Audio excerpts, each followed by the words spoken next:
السلام علیکم ورحمۃ اللہ وبرکاتہ۔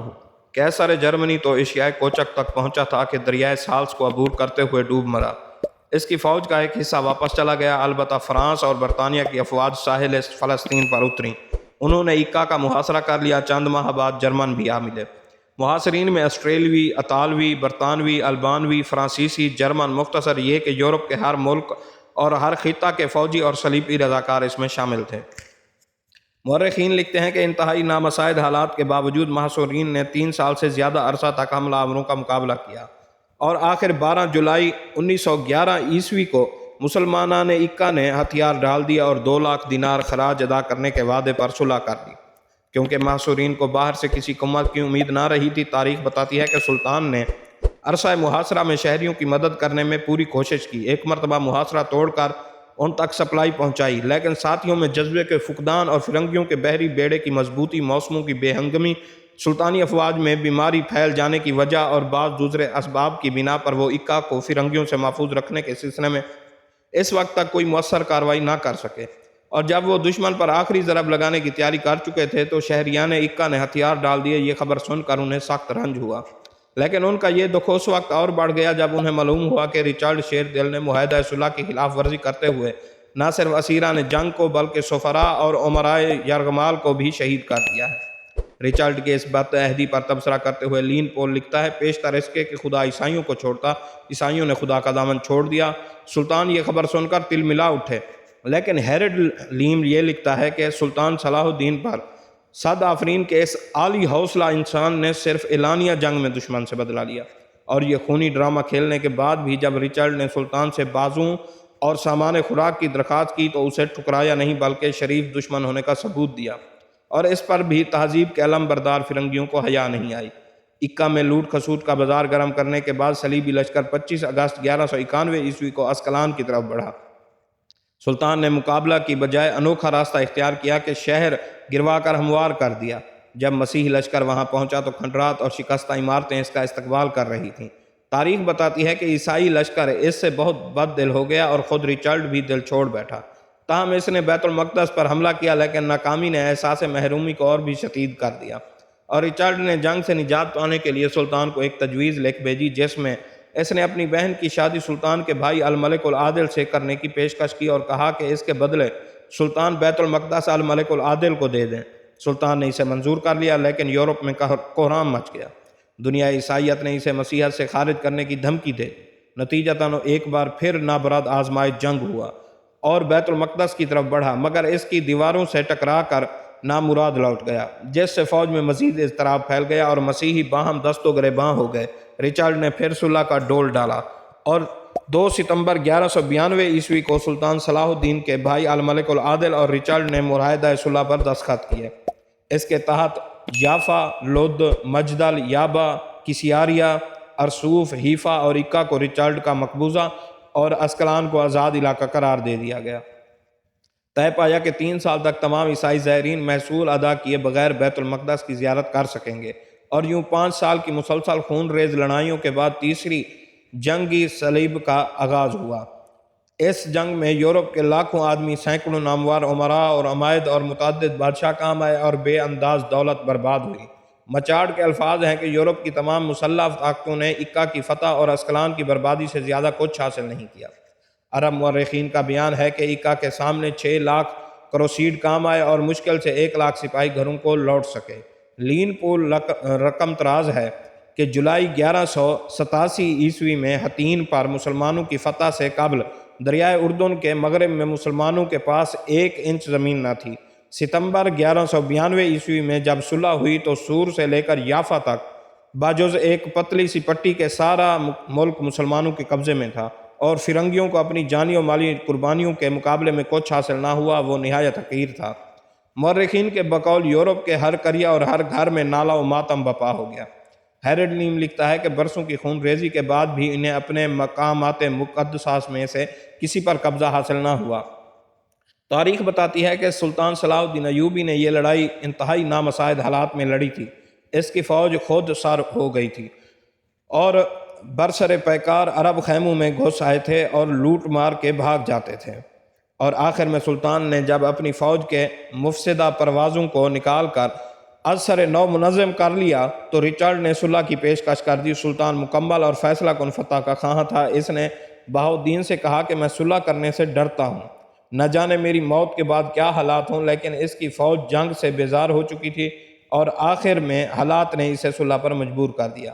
تاریخ گواہ ہے کہ سلطان میدان جنگ میں بھی اپنے دشمن کی کمزوری سے فائدہ اٹھانا یا اس پر اوچھا وار کرنا جائز نہیں سمجھتا تھا، بلکہ جب رچرڈ نے بیت المقدس پر قبضہ کے لیے یورش کی، سلطان نے اس کے نحیف و نزار گھوڑے کو دیکھا تو اسے خوبصورت عربی گھوڑے بھجوا دیے تاکہ وہ یہ نہ کہہ سکے کہ اس کا گھوڑا کمزور تھا۔ ہیرڈ لیم کا بیان ہے کہ ہنگام فتح بھی سلطان ایسی ہی فراخ دلی اور بردبار رہا جیسا کہ وہ استعلاء جنگ میں پہلے تھا۔ جب رچرڈ نے سلطان کو لکھا چونکہ فرانسیسی فریق معاہدہ نہیں اس لیے انہیں یروشلم کی زیارت کی اجازت نہ دی جائے گی، تو سلطان نے جواب دیا یہ کیسے ہو سکتا ہے، میں نے سب عیسائیوں کو اجازت بخش دی ہے، انہیں کیسے محروم کر دوں۔ بشپ آف سالسبری نے منہ مانگی مراد پائی اور سلطان نے 2 لاطینی پادریوں کو مزار مقدس میں مستقل قیام کی اجازت دے دی۔ رچرڈ ساحل شام سے روانہ ہو گیا تو سلطان حرم مقدس میں آیا۔ اس نے امیروں کو جمع کیا اور باری باری رخصت کر دیا۔ وہ گزشتہ کئی سال سے روزے نہیں رکھ سکا تھا، چنانچہ القدس کے دوران قیام اس نے مسلسل روزے رکھے۔ اس سے صحت بگڑ گئی۔ طبیب خاص نے انہیں مجاہدہ نفس سے باز رکھنے کی سخت کوشش کی، مگر سلطان نے اس سے اتفاق نہ کرتے ہوئے فرمایا کہ معلوم نہیں کہ آئندہ کیا ہو۔ چنانچہ وہ مسلسل روزے رکھتے رہے اور اپنی قضا کا پورا کفارہ ادا کر دیا۔ اسی قیام میں شہر پناہ کی مرمت کروائی، خندق کھدوائی، نئے اوقاف قائم کیے اور پھر بیت المقدس کا نظام امیر عزیز الدین جردیک کے پاس سپرد کر کے دمشق روانہ ہو گیا۔ تاریخ بتاتی ہے کہ اس سلطان نے اپنی کمزوری اور نکاہت کے باوجود دمشق سے باہر آ کر حج حرمین سے لوٹنے والوں کا گرم جوشی سے پرتپاک استقبال کیا۔ وہ اگلے سال خود بھی حج پر جانے کا ارادہ رکھتا تھا، لیکن 3 مارچ 1193 عیسوی کو ملک الناصر سلطان صلاح الدین نے وفات پائی اور بازاروں میں سناٹا چھا گیا۔ آج وہ عظیم انسان موت کی آغوش میں سو گیا تھا، جس نے 20 سال تک دنیا اسلام کی نہایت ثابت قدمی سے عالی حوصلہ سے قیادت کی تھی۔ شیخ ضیاء الدین ابو القاسم عبد المالک نے غسل دیا اور قلعہ دمشق کے باغ کی بارہ میں عصر کے وقت اس مقام پر دفن کر دیا جہاں انہوں نے انتقال کیا تھا۔ جو تلوار جہادوں میں ان کے زیر کمر تھی ان کے برابر رکھ دی گئی اور اسے وہ جنت میں اپنے ساتھ لے گئے۔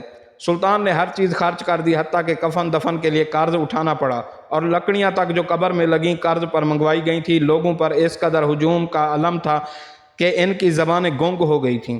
دفن کے بعد ہر شخص گھر چلا گیا اور ماتم میں مکان کے دروازے سے بند کر کے بیٹھا رہا۔ صرف خاموشی اور سنسان سڑکیں بتاتی تھیں کہ لوگوں پر کس قدر عظیم صدمہ گزرا ہے۔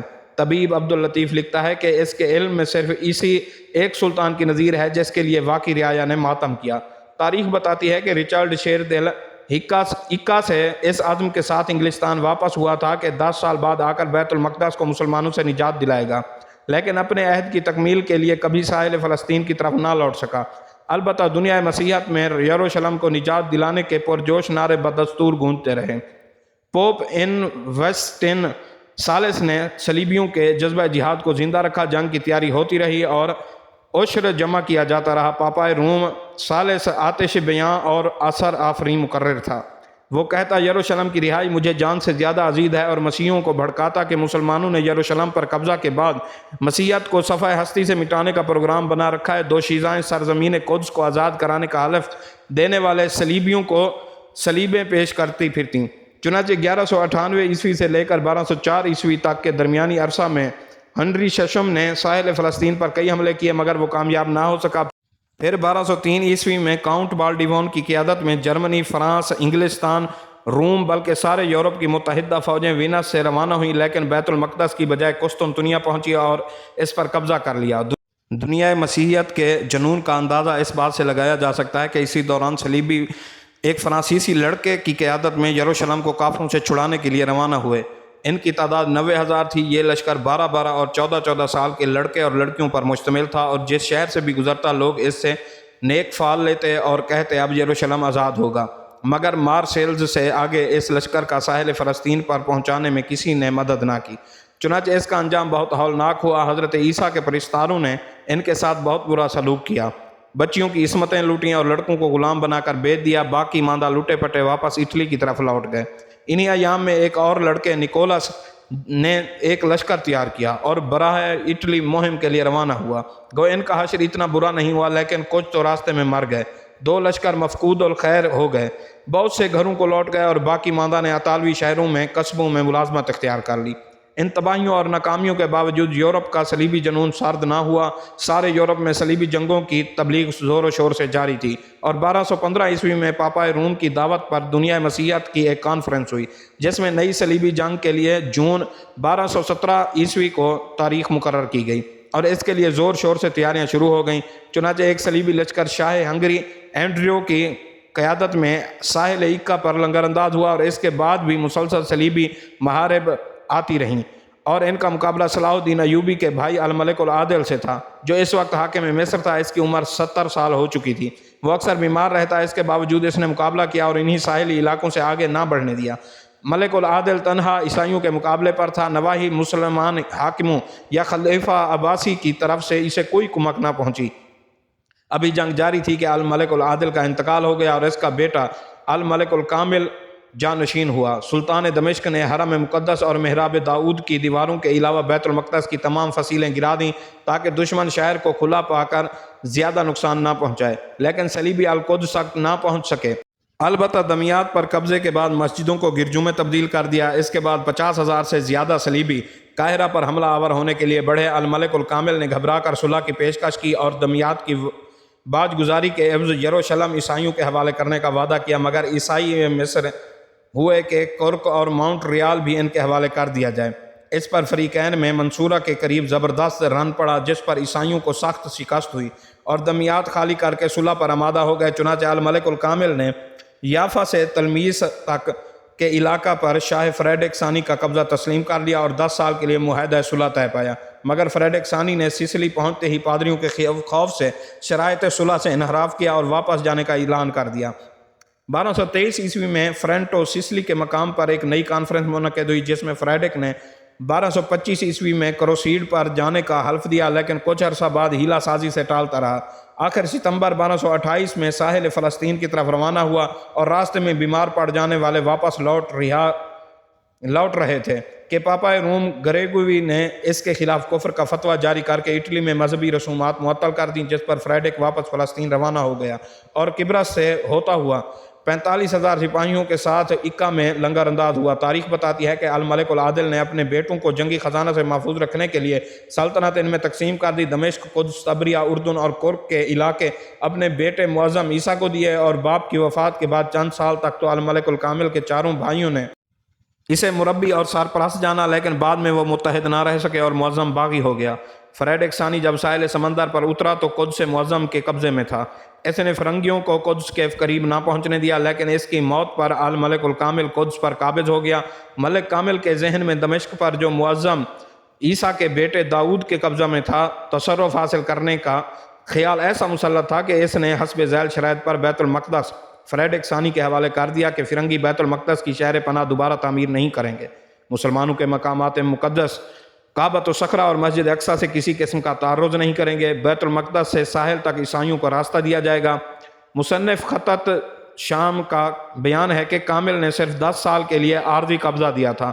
بہرحال کچھ بھی تھا، دنیا اسلام میں کامل کے اس اقدام سے اس کے خلاف نفرت کا اظہار کیا گیا، اور یہی چھٹی صلیبی جنگ کہلاتی ہے۔